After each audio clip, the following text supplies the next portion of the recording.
Guys, আজকে আপনাদের জন্য নিয়ে এসেছি পটল চিংড়ির রেসিপি। চলুন দেখা যাক। এই যে হচ্ছে পটল কেটে নিয়েছি, এই যে আলু কেটে নিয়েছি, এই সমস্ত মশলা করে নিয়েছি। ওটা হচ্ছে আদা রসুন বাটা, এটা পেঁয়াজ কুচি, এটা কাঁচা লঙ্কা চিড়ে নিয়েছি। চলুন দেখা যাবে, সমস্ত ভিডিওটা দেখবেন। নিয়েছি তেল, এবার আলু দিচ্ছি।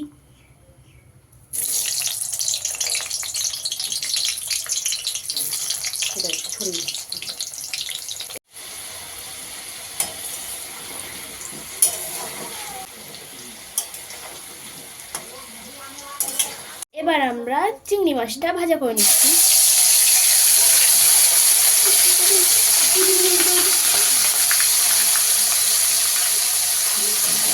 এবার আমরা পটলগুলো ভাজা করে দিচ্ছি।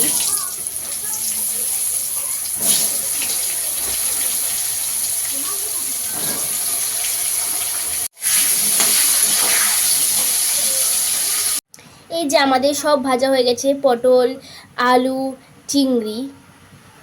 চলুন এবার আমরা কি করে রান্না করব চলুন দেখি। এবার আমরা কড়াইতে গোটা জিরে দিচ্ছি, এবার তেজপাতা দিচ্ছি,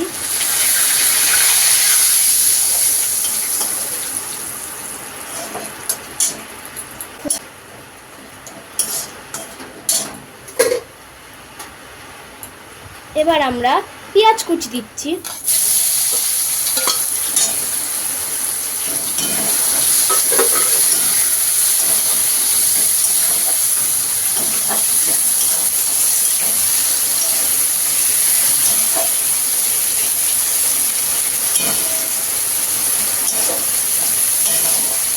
পেঁয়াজটা এবার আমরা ভালো করে নিয়ে নিচ্ছি, কাঁচা ভাবটা চলে যায়।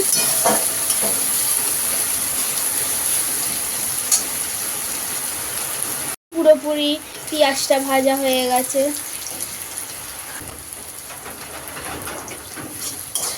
দেখুন, এবার আমরা আদা আর রসুন বাটা দিয়ে দিচ্ছি।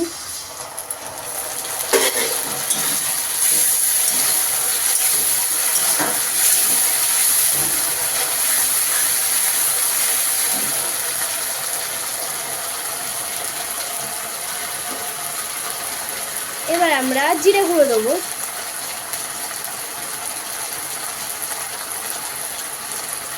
দু চামচ জিরে গুঁড়ো দিয়ে দিয়েছি।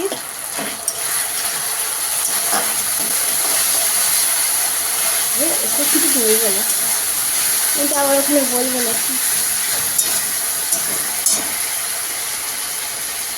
এবার আমরা কাশ্মীরি গুঁড়ো লঙ্কা দিয়ে দিচ্ছি,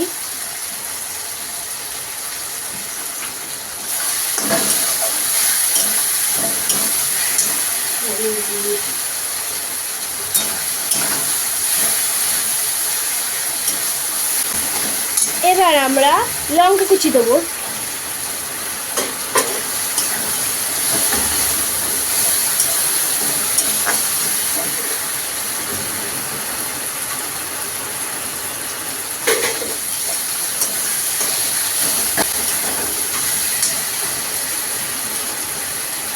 এবার আমরা আলু সব দিয়ে দিচ্ছি।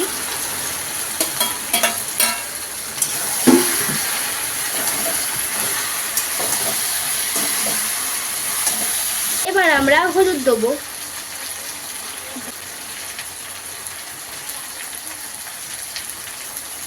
দু চামচ হলুদ দিয়ে দিয়েছি।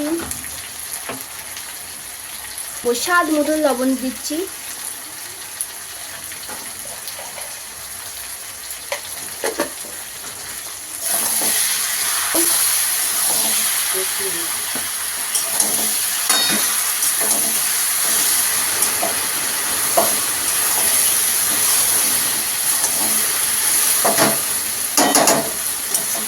আলু পটল মশলা দিয়ে কষানো হয়ে গেছে, এবার আমরা জল দিয়ে দিচ্ছি।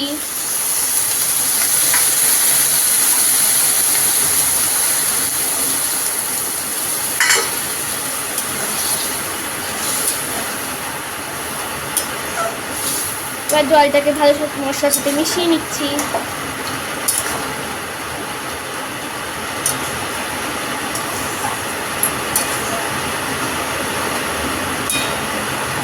এবার মাছটা দিয়ে দেবো,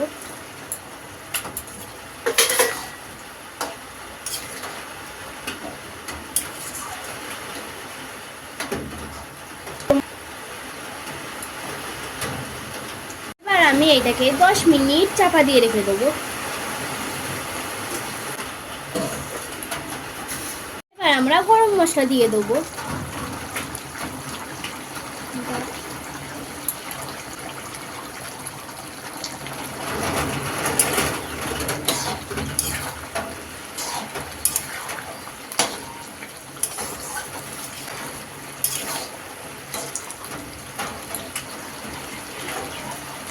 এবার আমরা লাবিয়ে নেবো। দেখুন লাবানো হয়ে গেছে। ভালো লাগলে লাইক, কমেন্ট, সাবস্ক্রাইব করে দেবেন। বাই।